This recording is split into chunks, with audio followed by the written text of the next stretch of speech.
Prosseguindo na síntese do profeta Abacuque, agora o item 3, a oração de Abacuque. Estudando Abacuque, capítulo 3, versículos 1 a 19.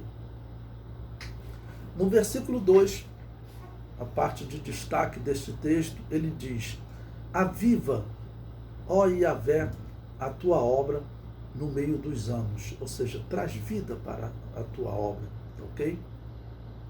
Como Abacuque profetizou nos dias anteriores à invasão da Babilônia em Canaã, ele estava contemplando a situação espiritual do Reino do Sul, ou o Reino de Judá, clamando para que eles experimentassem um avivamento. Se isso ocorresse, este exército era tão poderoso quanto o exército assírio de Senaqueribe. E naquela oportunidade, Deus deu livramento a Jerusalém, sem eles usarem arma. Está relatado lá em 2 Reis 19:35. Sucedeu, pois, que naquela mesma noite saiu o anjo de Yahvé e feriu no arraial dos assírios a 185.000 deles. E levantando-se pela manhã cedo, eis que todos eles eram corpos mortos. Deus poderia dar o mesmo livramento para essas duas tribos agora. Infelizmente, não aconteceu. Bom, naquele momento, Ezequias e o profeta Isaías oraram e Deus enviou o livramento. Mas agora, com Israel, o que vai acontecer com a tribo de Judá e a tribo de Benjamim? Eles serão levados cativos para a Babilônia. Era a punição que eles precisavam para, vamos dizer, renascerem como povo de Deus. Infelizmente, eles precisavam disso.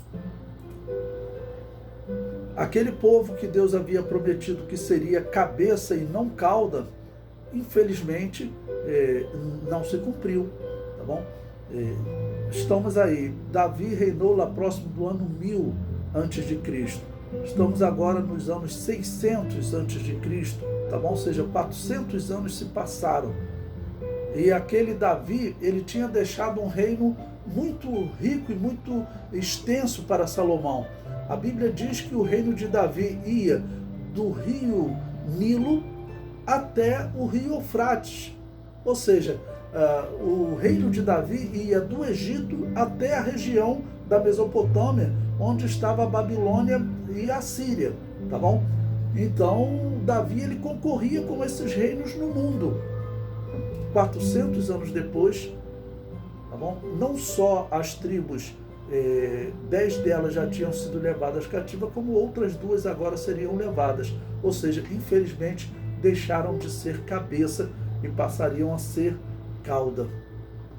Mas o profeta, ele vê toda essa punição como uma promessa de esperança. E ele encerra o seu livro com um cântico.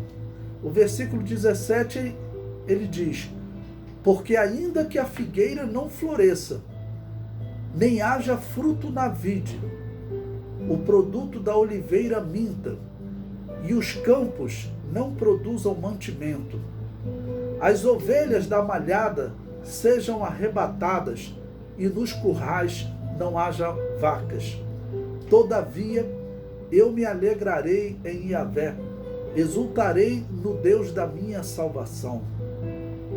Yahvé, o Adonai, é minha força, e fará os meus pés como das cervas, e me fará andar sobre as minhas alturas.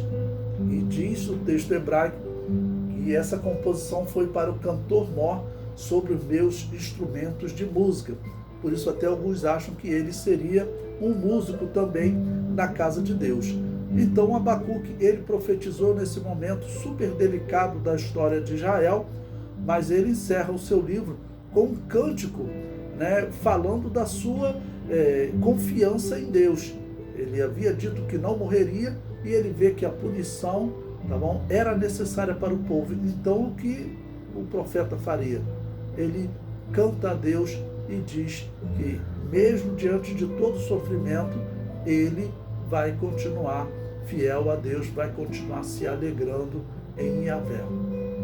A paz do Senhor.